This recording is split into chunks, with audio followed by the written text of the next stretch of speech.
Good morning, welcome back.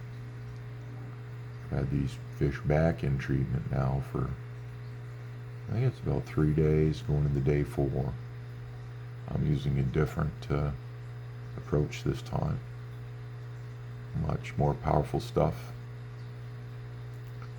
This stuff is, I forget the name of it. I think it starts with an L, and you gotta use 1 gram per 100 gallons. Very, very potent. Because whatever's in these guys, it's persistent. All the other softer meds,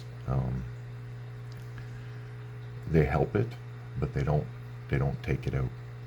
So the fish improves, but then once you stop medicating, well, a week later, I started to see it come back.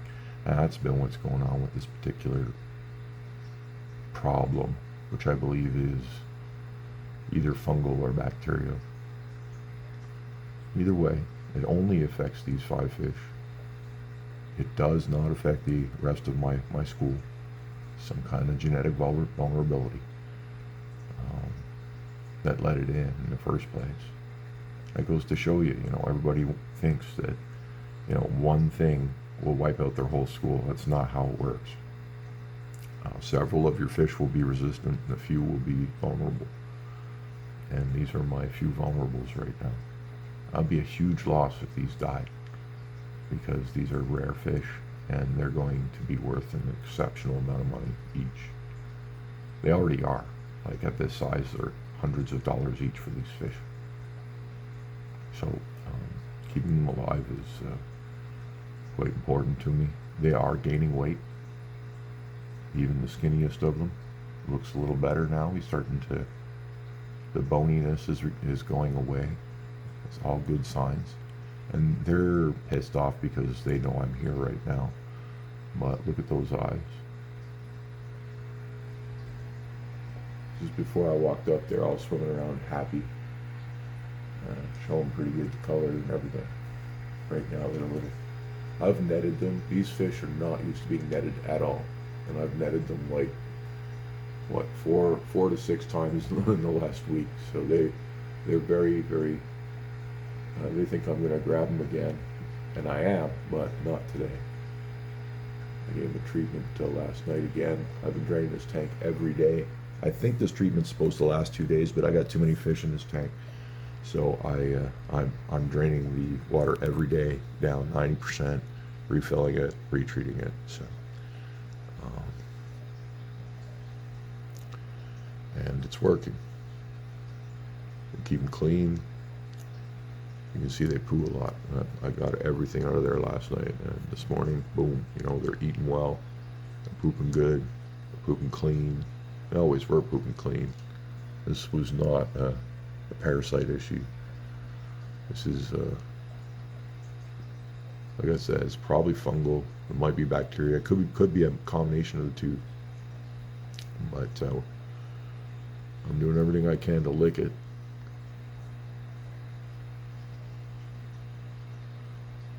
They're looking pretty clear. I'm probably going to drain them tonight and retreat them again. We might be giving them another 48 hours of this, but I'm tempted to pull them because keeping them in meds too long is not good either. You hurt their little kidneys. So it's really hard to judge sometimes. Here's the main tank. This water's coming up on 4 days. It needs a change. I mean, it doesn't need a change, but my bubbles tell me I should do it anyway. See that? You shouldn't be seeing that. That's not an emergency up there, because they're not big, huge bubbles that are lasting forever, but they're not popping immediately anymore. That started today, and that means the time has come. The tags are still beautiful. There's no problems. They're not in any jeopardy.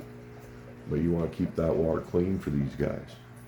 Especially because although my fish look large, they are still growing. And a lot of people's fish stop growing at this size. Mine have not stopped. And they will get bigger.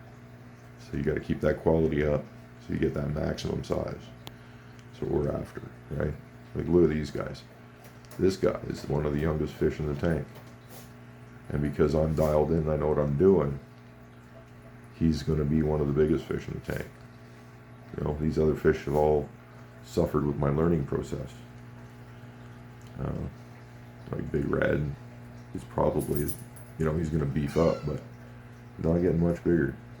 His eye to body size ratio probably suffered in part because I was learning.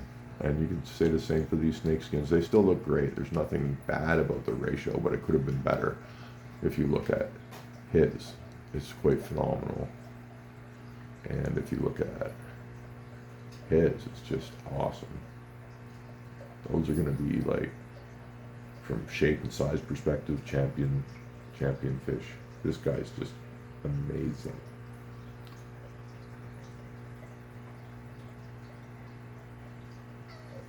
No one really, the orange ones don't really win in a competition. The orange discus are pretty much the cheapest, least appreciated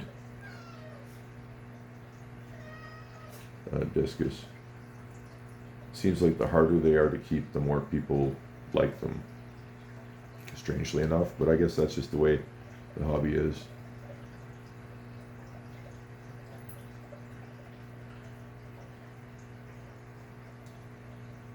Can't wait to get the rest of them in there, have them all colored up. They'll look like this when they're feeling right. And I'll have a whole bunch of those swimming around real soon. 5 more of those in the mix. It's just going to be gorgeous. Just gorgeous. My new 110 gallon, I'd love to put the discus in there, but this tank is established and I just don't want to upset that. So I'm not going to rip this apart and move everything over there and that sort of thing. No, we're just going to use that for the Oscars and keep these guys here because this tank has evolved into being a perfect discus tank, and I don't want to upset that at all. Not for another 12 gallons or 22 gallons. And it's actually would be a loss because this tank has a sump and the other one won't. If I put it here, I could add one, but again, at the end of the day, I'd only gain about 20 gallons. It's not worth it. We will leave this alone because they are delicate and they don't like disruption. It can throw them into a state of shock where they stop eating for weeks, and that can kill them alone. Makes them weak and they get sick and so on. So if it ain't broke, do not fix it. That's very important with these fish. Let's go have a look at the Oscars. Now, as we come up to the entrance of the Oscar room, pardon the mess, because I was making, needs a little more work, but I made a lid because the light, when I put the camera, the light from that tank was just killing the focus. It was screwing with everything. So this is going to help us get better, have a better experience with the filming by I made one of my foam lids just like I did upstairs, and it's going to have the sort of redwood look to it to match everything. That's what's going on there. So it's not quite finished yet. So I screwed up a little bit with the laminate, but I'm going to cut that out and fix it, and it's all going to look good. So that's what's going on there. The new tank, if you haven't seen it, there's a short video that I just made yesterday, and she gives you a little preview of what's coming. It's going here. I thought it was a 6-foot tank. It was a 5-foot tank. I'm still happy. 5 feet is better than 4 feet, and it's 24 inch tall, so it's a nice tall one, and it's going to be great for the Oscars. It's going to go right here on the other side of the wall, and then I'm going to pop a hole through that wall. It's just a wood wall made of plywood. I'm just going to put a hole through it, and I'm going to run the overflow from the 112 into the barrels, which are just in the back corner there. So the tank's going to be towards the back corner, Overflow is going to go into the barrels, and inflow is going to come through the wall as well. And that's going to link it into the system. I'm going to get some lights going. I'm going to pull a bunch of parts off the other tanks, and get some of that stuff up on that ugly wall. Get some of those. Yeah, I got a pile of those shower curtains on, so I'll be covering up that ugly wall. Theme it in with this room, same thing. And then we're going to have that big tank just on the opposite side here. This wall linked into those barrels. I'll be temporarily unlinking this tank because I got to use these over in the big one. They're both 24 inch, so it's already cut to the right size. And I'm going to move the Sun up, put like a shelf in the back corner there. Sun's going to go up in the back corner on that barrel. Then I'm going to put the intake here. This tank will be empty. I'm going to put the intake here inside the barrel to draw water and gain distance. And then that'll be in the corner back there. And then the outflow will go through the wall into the 110 behind the wall. And then this apparatus I got in the corner here will come back to the barrels, outflow the water. And that'll link the 110 in. This will get unlinked temporarily until I can get some more PVC and build another overflow for it. That's fine. The idea is to get the new tank up. I'm going to put the substrate from here and the substrate from here into it.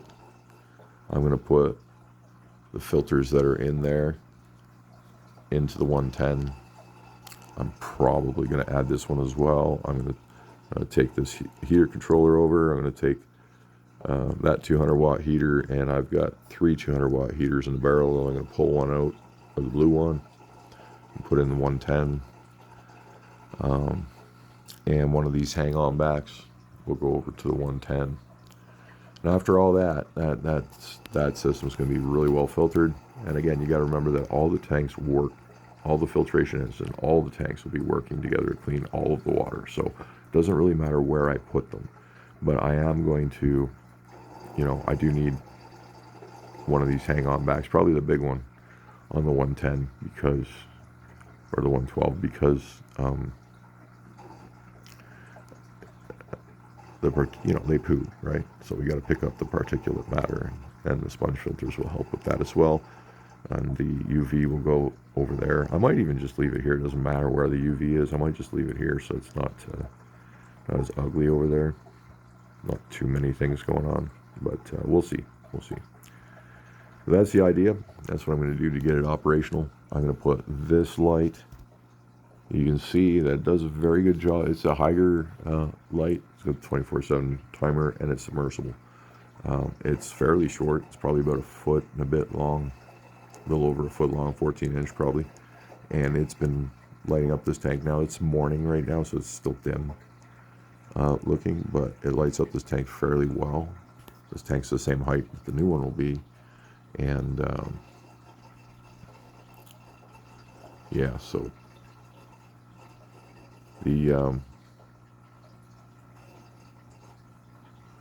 it's just gonna work out.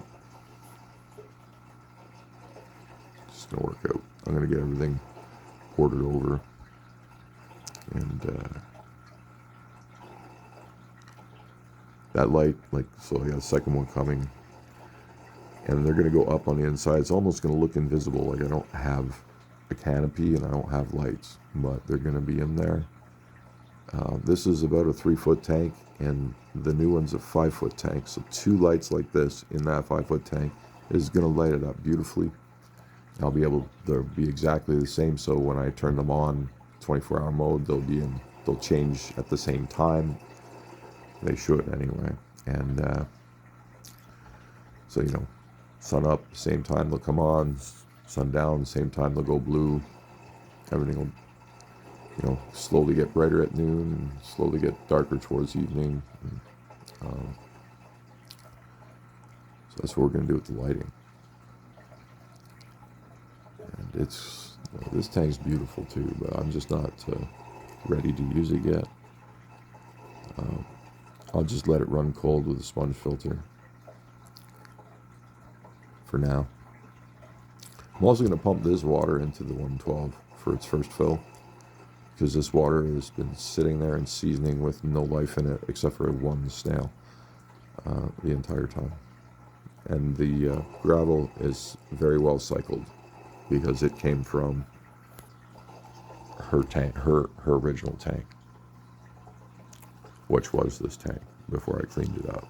So I also have a bunch of this gravel sitting in the barrels. I can take that and move it. I probably don't need it though, so I'll leave it there. And so yeah, then this tank will sit bare for a little while, or with very little substrate, and that's fine. I think I'm going to put Severums down here. I think that's what's going to happen with this tank. I'm going to put Severums in it. So, I like Severums, and I think they can deal with this colder water. It's 77 degrees, 76, 77 degrees. I'm pretty sure Severums are okay with that. I'll double check, but I see other people keeping Severums with their Oscars, so it should be acceptable. This tank probably needs a water change too. We got a little bit of bubble action up there. It's not too bad. Of course, the tags are fine. Watching your bubbles is really a good way to save on test kits. Once your system is dialed in, you just really got to watch your bubbles, and they'll tell you when to change your water. So, well, that's our video for today, our update for this morning anyhow. I hope you've enjoyed watching. I always enjoy having yous and reading your comments, and of course just sharing the experience. That's what it's all about. So we'll catch you on the next one. There's another look at the new lid. And as you can see, it really helps with the camera. I don't know if it's helping with her internal reflection either, but it might be, because she's really calmed down on that front. I don't even have the backlight on right now, and she's since I put that on there, she's sort of calmed down. So it might have done something to thwart the internal reflection that I don't know about, because I'm not in the tank. But yeah, she's not beating up the walls anymore. So, there's a little bit of algae forming too. Maybe she feels a little more at home now. It's time to clean those walls, and we'll find out. And 18 minutes. Yeah, more tanks, the longer they get. And I got one more coming. We'll catch you on the next one. Ciao for now.